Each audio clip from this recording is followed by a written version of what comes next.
Tomorrow, Saturday, February 1st, is the 3rd annual Horror Royal Rumble over on our other channel, Dead Meat Presents. Come watch 30 custom-made horror characters duke it out in a wrestling ring until only one remains. It premieres at 3 p.m. Eastern, 12 noon Pacific over on Dead Meat Presents. See you there!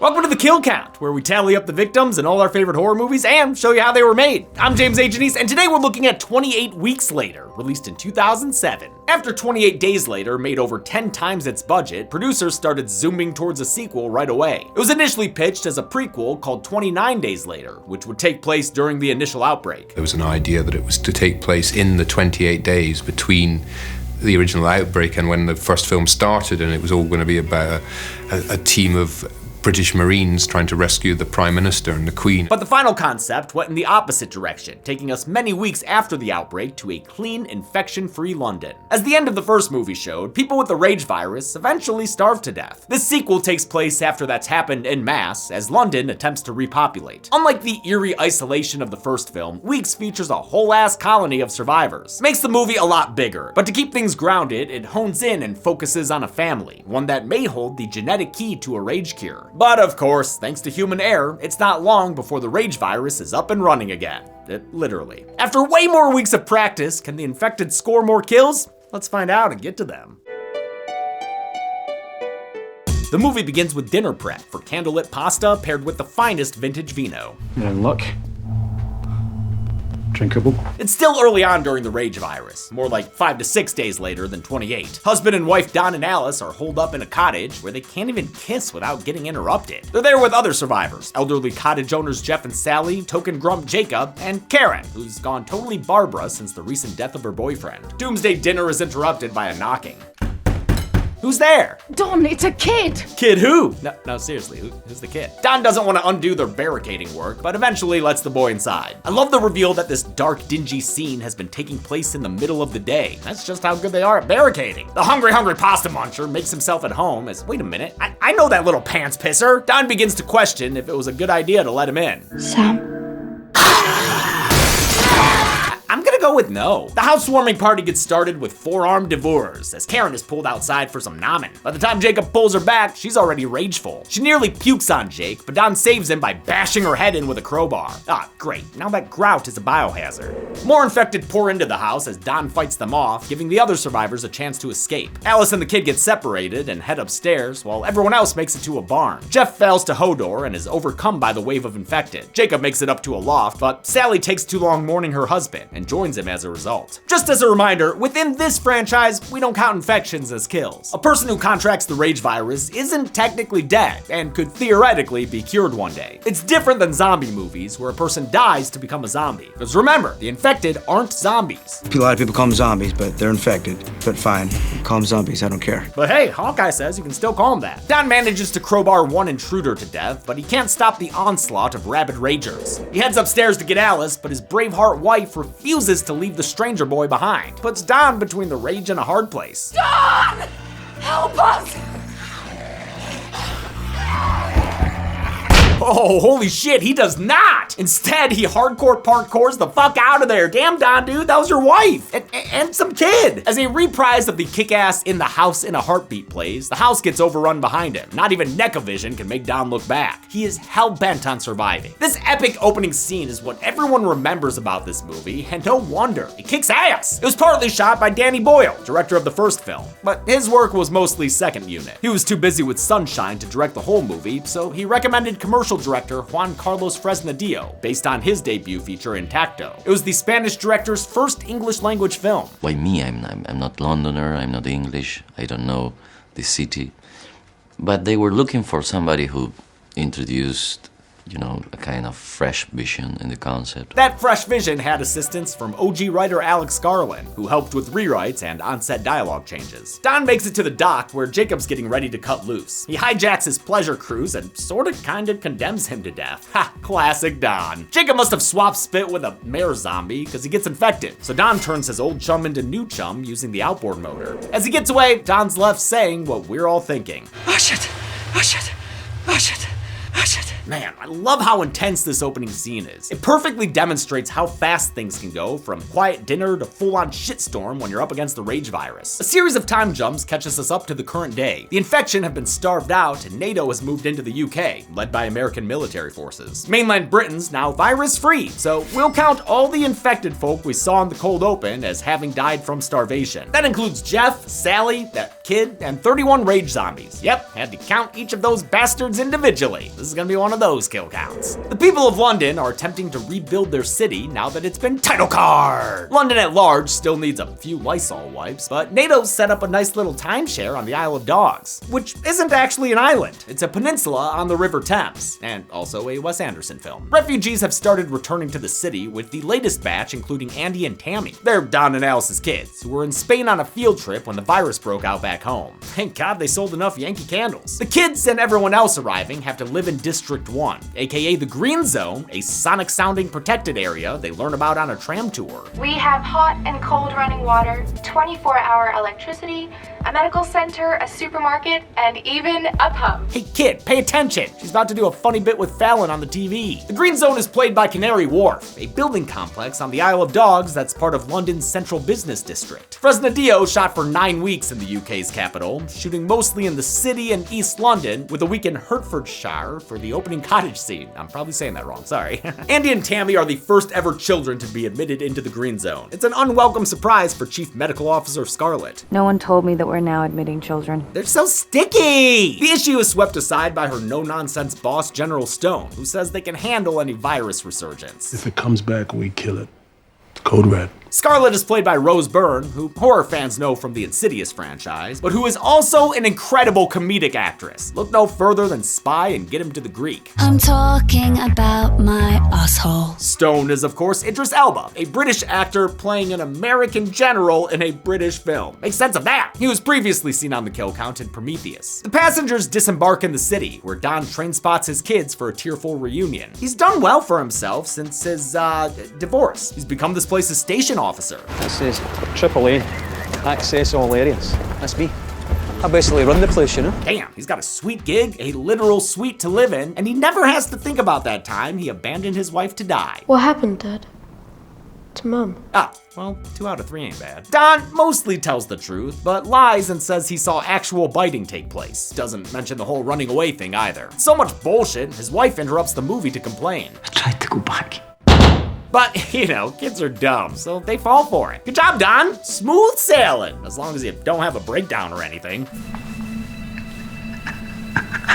Keep it together, man. The Americans are swinging their big sticks around to keep peace in the Green Zone. They've got a team of 24/7 rooftop snipers, which includes Jeremy Renner as Sergeant Doyle. It's a thankless job, but they keep themselves entertained. Fat guy, jerking off in the toilet. Oh, bug nuts. Him again. I saw him yesterday. Doyle also lets off steam by jump scaring his friends, like helicopter pilot Flynn. Flynn's played by Harold Perrineau, current star of From and previous Father of the Year in Lost. Doyle the sniping Tom keeps a very watchful eye over the city. Ooh, and is that Cupid's crosshairs I'm seeing? With that kind of vigilance protecting them, Don's kids sleep tight and don't let any bedbugs or rage-infected folk bite. Still, they miss their mom. Andy's afraid he'll forget what she looks like. Yeah, probably, if she keeps ripping her face off in his dreams. Tammy decides to assuage his fears by plotting to get a picture of her. At first light, they go all Metal Gear Solid to sneak out of the safe zone and tee-hee their way into danger. They're too busy living in indie dramedy to even care if they get sniped. They find a crashed moped to really shore up the whimsy. Tammy nabs the keys from a bastard Skelly delivery boy. Here, brother, put on this dead man's helmet and let's go! The kids have a wistful journey back home free of traffic lights, looking like Harry and Lloyd on their way to Colorado. For these shots of a decimated London, production designer Mark Tildelsley took inspiration from photos of real-life disasters, like Hurricane Katrina and the London Blitz. The kids find their old house exactly how they left it. Spare key in the garden, photos on the fridge, and springy death trap out back. Ha, their trampoline is just like mine from when I was a kid. No safety net or even a cover over the springs. Mine also had like a foot-sized hole in it. Made backyard wrestling extra dangerous. Aw, look at 12-year-old me. While bouncing, Andy sees movement in the creepiest room of the house and decides to check it out all alone. He finds crosses on the wall, maggots on the table, and a feral woman in the corner. Oh shit, wait a minute, that's a feral mom! I knew it! You have been living like Newt in Aliens. Mama Alice has forgotten uninfected etiquette, so she hugs Andy a bit too hard. It sends him fleeing to a heavily armed hazmat team that just showed up. They take her back to District 1 down for a screamy, steamy shower and some medical testing. The kids are similarly quarantined until Daddy Don is informed. We found your kids. Awesome! Cheers all around! We found your wife, too.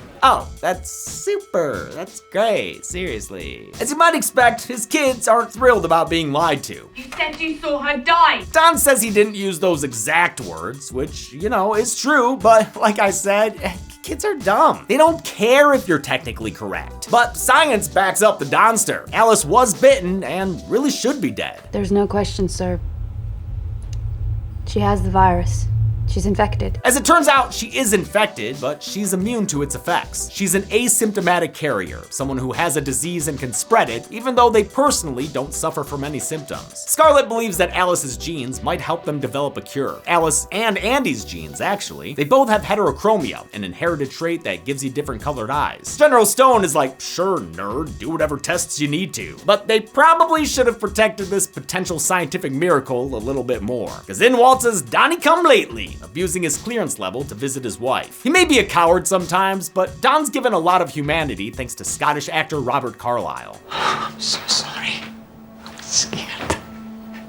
I shouldn't have really. Against all odds, Alice forgives Don for letting her die, and they reconcile by swapping spit. It's a sweet moment, or rather, it would be if this virus wasn't transmitted through body fluids. And there's a lot of fluids being transmitted in that kiss. This is the worst post-nut clarity of all time. Don hulks out around the hygienic honeymoon suite, and it is honestly horrifying. Dude does the hereditary head bash and attacks his wife in one of the most uncomfortable kills I've ever seen. Feels a bit too much like domestic abuse, him punching her in the face like that. Then he bites her neck. The infected are a lot more bitey in this one. I don't know why. Don ultimately kills Alice by giving her the old Jimbo special, which I guess is tradition now. Hope they keep the gouging going in 28 years later. Don escapes and continues his makeout spree with a couple of soldiers outside. Neither of them get back up, so we'll go ahead and count these as fatal hickeys. General Stone immediately initiates Baja Blast protocol, and the kids end up stuck in quarantine. Everything's fine. Don't worry. I'll be back in a moment. Ah, man, never say you'll be right back, because you won't be back. I mean, at least not as a human. Luckily, good neighbor Scarlett lands a headshot before he can cause any minor damage. She leads the kids past the chaos and another dead soldier she presumably domed with extreme prejudice. But she's no match for a mosh, so Andy gets swept away to a demonic stairwell. He finds himself in an underground parking garage, getting locked in with the other panicked evacuees. And just when he finds the perfect corner to sulk in, lockdown procedures turn out most of the lights and something starts bumping in the dark. I don't know, maybe NATO sent some pizzas down there?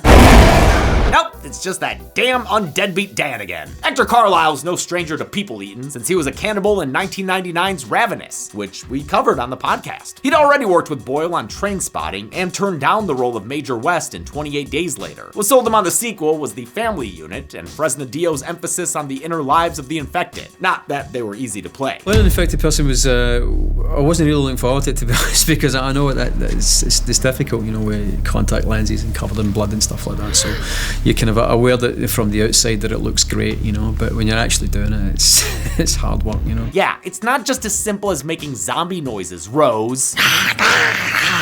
I still love you, Rose. Donnie works overtime, turning the garage into a blood rave that would make Blade red with envy. Thank fucking Christ we're not counting infections. They made this as hectic as possible with those flashing lights. Andy climbs into the nearest air duct so he doesn't die hard and waits out the worst of it. As the fresh brewed zombies and remaining humans breach containment, NATO forces try to target the infected needles in the haystack. The bullets find their first victim and officially get this repocalypse started. Doyle and the other snipers start playing Spy Party. It gets very hard, very fast. Still, doesn't stop them from knocking off 8 infected in the initial charge. All that practice invading privacy paid off, boys. Good work! Unfortunately, things quickly go foobar, and Stone decides to let loose with the collateral damage. Shoot everything. Targets are now free. We've lost control. Damn, dude, they haven't even reloaded yet. Gotta ease them into the war crimes, my man. Scarlett and Tammy manage to find cover, but when Andy finally gizmos his way to freedom, In the House in a Heartbeat starts up again. Historically, not a good sign. Sure enough, the snipers start raining hot lead on the crowd below. Rooftop units, target everyone at ground level. No exceptions. Repeat, no exceptions. In a sequence that's more disturbing than any of the blood puke stuff, the snipers gun down 14 unarmed civilians. Literally in one guy's case. It is honestly sickening to watch. This highly effective sequence is no doubt informed by when this movie was made. Awash in the war on terror and the Bush regime's fight against global terrorism. Stone's perspective is one of utility. Is it worth killing 15,000 to potentially save the population of the world? I don't know, but it gives 28 weeks later a different sense of doom than its predecessor. Doyle is having a major moral crisis, especially when he gets Andy in his sights. So instead, he pops an attacking rager, slathering the kid in bad blood.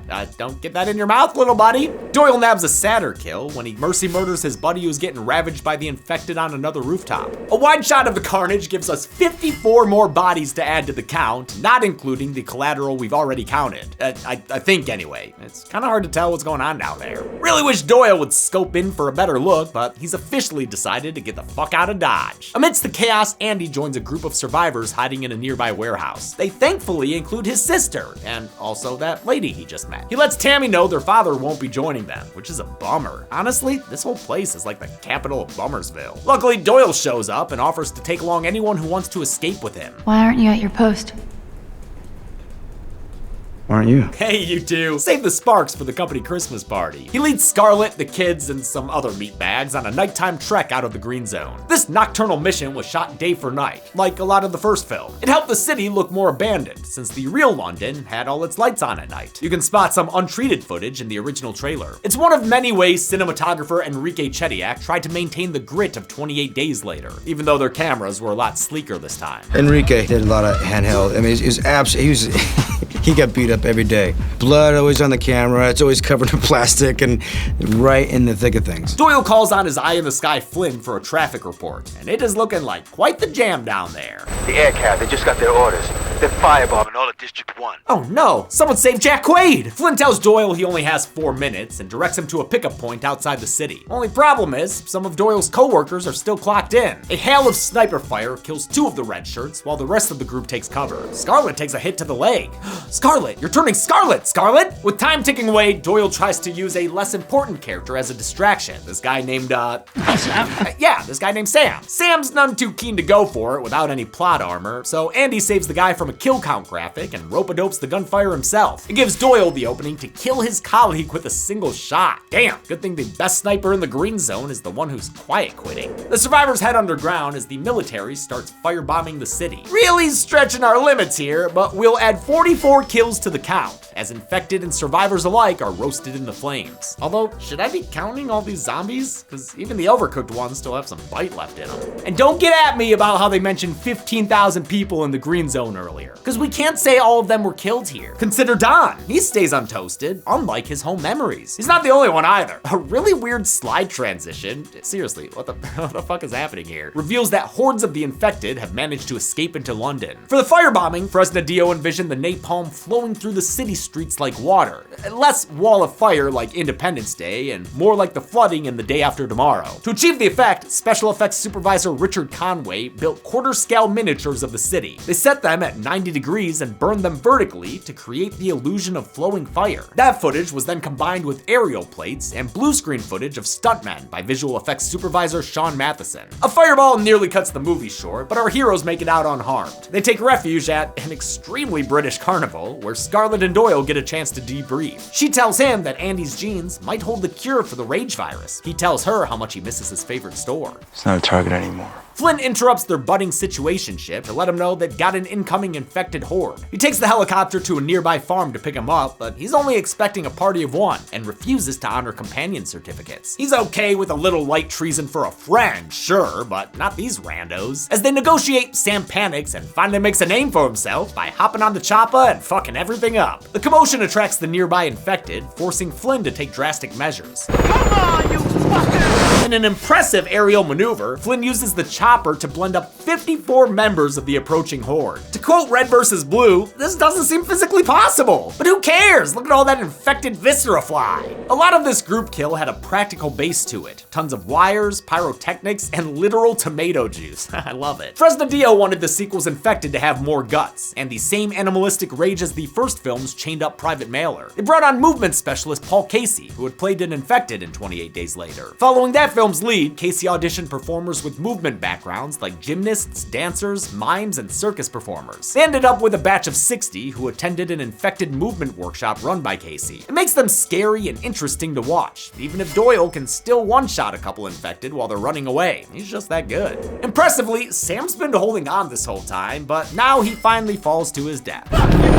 You know, this movie's kind of mean. Doyle, who like Sam, is also trying to survive, kills 4 zombies with only 3 shots. Where'd that magic bullet come from, man? Share with the class! Flynn tells Doyle to ditch those zeros and link up with the helo at Wembley Stadium, so our group gets back to limping again. They don't make it far before NATO nerve gases the city, forcing them to recreate the ending of The Mist, or at least most of it. They shut off the AC faster than a dad on a road trip, keeping them safe from the Febrezing outside. The infected are not as lucky and quickly succumb to the gas. Uh-oh, except for that one. Oh, nope, never mind. She dead too. Thank God it's all over though. I mean, what's the worst that could happen now? Oh, shit. Ghost pirates with flamethrowers. They're here to double torch any survivors, so it's pretty bad timing that the car won't start. Someone needs to get out to push it, so Doyle volunteers. He steps out and manages to give the car a boost before going down in a blaze of glory. Roast in peace, buddy. Roast in peace. Scarlet puts the pedal to the metal and Tokyo drifts away. They're spotted by an even less friendly chopper pilot than Flynn, but Scarlet manages to outdrive the bullet storm and take him to the London Underground. Instead of simply Tony Hawking the car down the escalators, Scarlet leads the kids on foot with Doyle's thermal scope. Tons of bodies down here, but as you can see from behind the scenes footage, they're all just clothes and bastard scallies, meaning I don't need to count them. Scarlet helps the kids avoid the remains with a game of red light, green light. Nice and slow. Slower.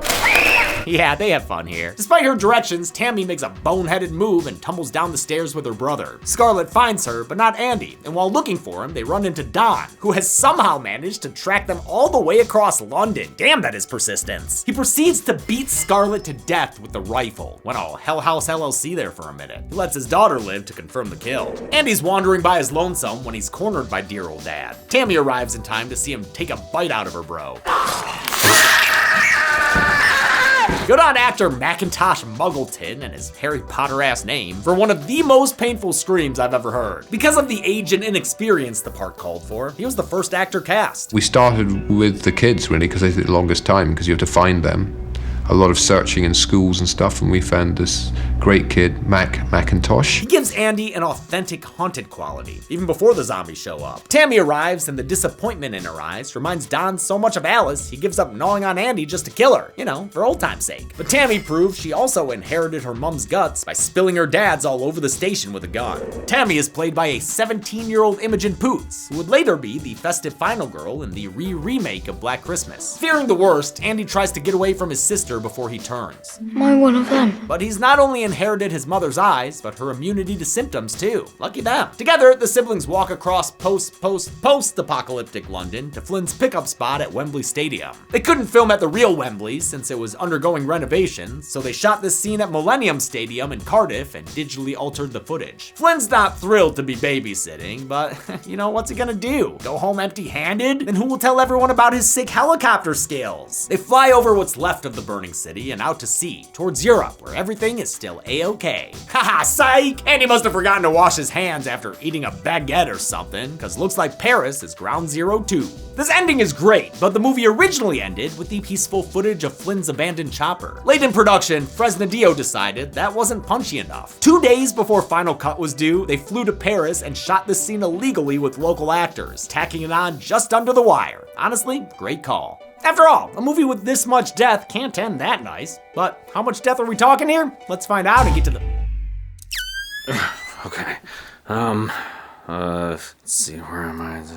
Yeah! Oh, nope. Doesn't count. Doesn't count. Okay. Ah! Infected Zoran! Oh, no, I'm not infected. I'm just sleepy. Infected Zoran! Ah, come here! I'm playing! 237 people died in 28 weeks later, with the victims consisting of 132 men, 38 women, and 67 who were running too fast to identify. The sequel outkilled the first movie by 59 bodies, but it's still not enough to crack into the top 10 kill counts. It comes in at number 12. Oh, Emesis Blue. you really blew up our show.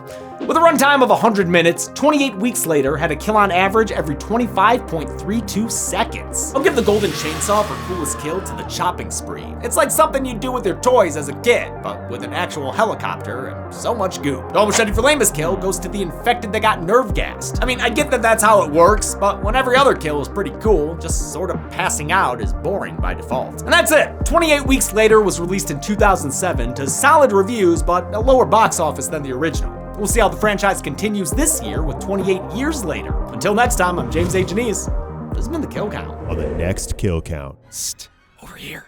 No, shh, keep quiet. I don't want them to find us, but I wanted to tell you what the next kill count is. Oh, I am so excited because on Friday, we are covering... Oh, God! Oh, it's 2013's Outlast, a survival horror game known for turning streamers into screamers!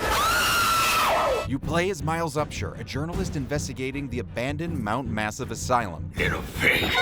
Oh, holy shit! Okay, turns out not nearly abandoned enough. You're beginning to understand, but not yet. Once the site of secret experiments, this whole operation has gone... Down the drain, down the drain, down the drain, down the drain. Now the inmates are running the asylum. You can control it. And they're not the only things being let loose. That's right. Dicks. Uncover government conspiracies, dangerous enemies, and bodies. Just lots and lots of bodies. You must be exhausted. Yes, I am. So make sure you have enough batteries for your camera while you play Outlast. Will you see it? Can you? And on Friday, February 14th, Valentine's Day, find yourself a date. I didn't want to have to do this to you. Oh, God, no, not like that, please. Just use your night vision to make sure to see the kill count only on Dead. Outlast can be played on the pictured gaming platforms. Deadmeat always recommends you play the game for yourself before its kill count. It's the only way to have your own properly formed opinion. Kill counts are never meant to replace the experience of playing a game. Thanks a lot for watching this kill count for 28 weeks later. This is the first video that I'm filming after the fire, so I just want to say a huge thank you to all the firefighters and the emergency responders and anyone who helped out here in Los Angeles. And speaking of the fires, I fixed my hair and re-recorded this part to tell you about a raffle we're participating with Super Yaki. The proceeds for all tickets sold will go to those affected by the fires. They'll be split evenly between underfunded GoFundMe campaigns and the Motion Picture and Television Fund, which assists industry workers affected by the fires. Today, Friday, January 31st, is the last day you can participate. But if you want to win some cool Dead Meat stuff, we are part of bundle number 4, the Horror Heads bundle. You choose the bundle that you want a ticket for when you buy it, but you can buy multiple tickets for multiple bundles. You can do this at Super Yaki's website. There's a link in the description and probably on the screen right now. Okay, back to Bad Hair James to close this thing out. All I can say is that I'm really proud of my city and the people who live here. Everyone came together and just helped each other out, and I'm so happy to see the camaraderie that I've seen throughout the city. And huge thanks to everyone who helped us raise funds for relief when we did the live stream. There was a live stream of me and my buddy Mike playing Fortnite. I play Fortnite, usually over on Twitch, Dead Meat Presents. Check it out. I want to thank some patrons like Paul Viglione, Mikel Preciado, Jack Acevedo, D Campbell 159, Krista Tesson, Randall Casada, and Richie. Thanks everyone. Be good people.